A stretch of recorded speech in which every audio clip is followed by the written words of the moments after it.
Ayederu kọsitọọmu yìí ti gbá àwọn èèyàn Jinna kọ́wọ́ tó tẹ̀ ẹ́.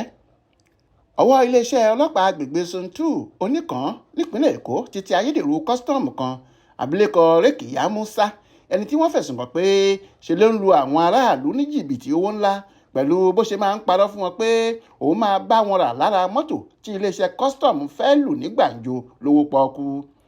Aláròyé gbọ́ pé ó ti pẹ́ tí Músá ti ń lu àwọn èèyàn ní jìbìtì owó ńlá kó tó di pé ọwọ́ ṣẹ̀ṣẹ̀ tẹ̀ láìpẹ́ yìí. Alukoro ẹ̀ka iléeṣẹ́ ọlọ́pàá Zone 2 nípínlẹ̀ Èkó, SP Awan Idris Adamu ló fìdí ọ̀rọ̀ ọ̀hún múlẹ̀ fáwọn oníròyìn lọ́jọ́ àbámẹ́ta Sátidé ọjọ́ 10 oṣù kẹfà yìí. Ó ṣàlàyé pé àwọn méjì kan, ọ̀gbẹ́ni Josiah Kashin Ntenwojo àti ọ̀gbẹ́ni Dominic Okohenry, tí Rékìyá lù ní jìbìtì mílíọ̀nù 3,200,000 náírà, ni wọ́n kọ lẹ́tà ìfẹ̀hónúhàn sí ọ̀gá ọlọ́pàá AIG tó mójútó ìṣàkóso Zone 2 ọ̀hún, tí wọ́n sì sọ bí Rékìyá, tí wọ́n ló ń gbé nínú báràkì ológun ojú òfurufú tẹ́lẹ̀, ti ṣe lù wọ́n ní jìbìtì owó ńlá.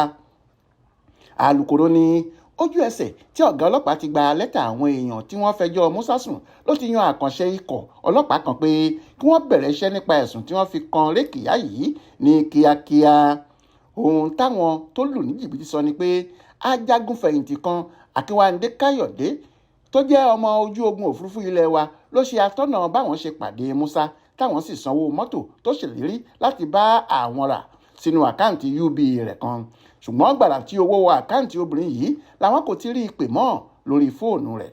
Nígbà táwọn ọlọ́pàá tí AIG ní kí wọ́n ṣèwádìí Rékìyá dáadáa tí wọ́n fi máa rí i mú, ìlú Àbújá ni wọ́n ti rí i, nítorí níbẹ̀ ló sá lọ.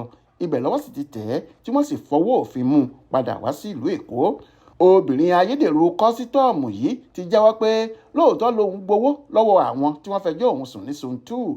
Ó ní ó ti lé lọ́dún 15 tóun ti ń lu àwọn èèyàn ní jìbìtì kó tó di pé ọwọ́ ṣẹ̀ṣẹ̀ tẹ òun láìpẹ́ yìí.